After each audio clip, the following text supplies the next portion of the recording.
কিসে রিজিক বাড়ে, কি করলে রিজিকে ভরপুর বারাকা হয়, রিজিকের চাবিকা ঠিক কোথায়, কোন পথে চললে রিজিকে ভরপুর বারাকা হবে, আমার জীবনে বরকত নেমে আসবে রিজিকে, এটা জানতে মনে যাচ্ছে না আমাদের?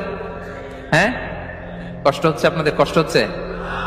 তাহলে কি করলে রিজিকে ভরপুর বারাকা হয়, কি করলে আমার জীবনে ভরপুর বারাকা নেমে আসে, এই পয়েন্টটাতে আমরা একটু আলোকপাত করি। যেসব কাজ করলে আমাদের জীবনে রিজিকে আসমানি বারাকা নেমে আসবে, আমাদের রিজিকে আসমানি বারাকা নেমে আসুক, আমরা চাই কি চাই না? সবাই আমরা চাই নিশ্চয়ই।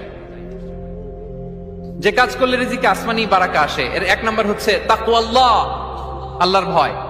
আল্লাহ তাআলা বলছেন, ওয়া মাইয়াত্তাকিল্লাহা ইয়াজআল লাহু মাখরাজা ওয়া ইয়ারযুকহু মিন হাইসু লা ইয়াহতাসিব।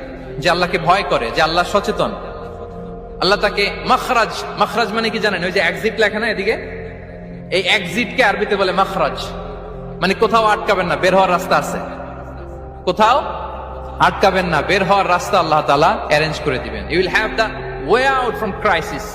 ক্রাইসিসে পড়লে, সংকট মোমেন্টে আল্লাহ তাআলা ওখান থেকে এক্সিটের ব্যবস্থা আপনাকে করে দিবেন।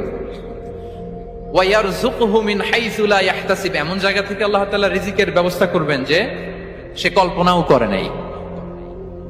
এরকম অনেক সময় হয় না যে আমি ভাবিও নাই যে এখান থেকে আমার রিজিকের বন্দোবস্ত হতে পারে, কোত্থেকে যে রিজিক চলে আসলো, এরকম জীবনে মাঝে মাঝে হয় কি হয় না? ব্যবস্থা করেন কে? যারা আল্লাহ তাআলাকে ভয় করে, যারা আল্লাহ সচেতন, তাদেরকে আল্লাহ তাআলা স্পেশাল রিজিক দিয়ে ধন্য করেন।